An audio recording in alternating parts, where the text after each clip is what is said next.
На една недела пред официјалниот почеток на изборната кампања, партиите не откриваат како ќе ги трошат парите на граѓаните, што според измените на изборниот законник им следуваат за платено политичко рекламирање, а ќе бидат исплаќани на медиумите од Државната изборна комисија.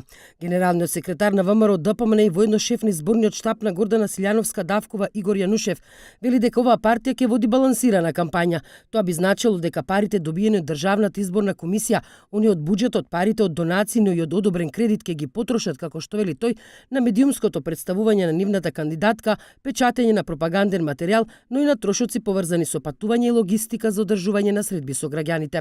Од Социјалдемократскиот сојуз воопшто не одговорија на повиците на еден телевизија. За Алијансата на албанците и БЕСА, партиите што ја поддржа кандидатурата на Блер им река, најважни се медиумите. Флорин Хасани, шеф на изборниот штаб на река, во телефонски разговор за еден ТВ, изјави дека најмногу пари ќе потрошат на медиумското представување на нивниот кандидат.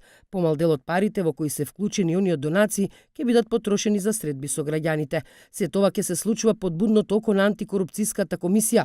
Председателката Билјана Ивановска во интервју за Радио Слободна Европа вели дека комисијата ќе изготви база на податоци во која ќе бидат заведени сите службени возила по марка и по регистрација. Намерата е да следиме во смисла да спречиме незаконско користење на буџетски капацитети во случајов службени возила, имајќи во предвид информации од претходни изборни кампањи дека во најголем број случаи се злоупотребуваат службените возила. Портпаролката на Државната изборна комисија Љупка Гугучевска во последното гостување во отворено студио на еден телевизија изјави дека финансирањето на изборните штабови сепак е ограничено на точно утврден износ. Во однос на ограничувањето за трошење на средства кој го предвидува изборниот законник е дека секој организатор на изборна кампања може за изборната кампања во целост да потроши по 110 денари по запишан избирач. Меѓутоа тоа е за сите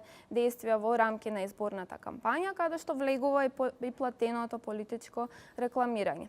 Средствата за платено политичко рекламирање ДИК ќе ги исплати врз основа на фактура која ќе ја добие од медиумите, потоа медија план, како и извештај за извршена услуга.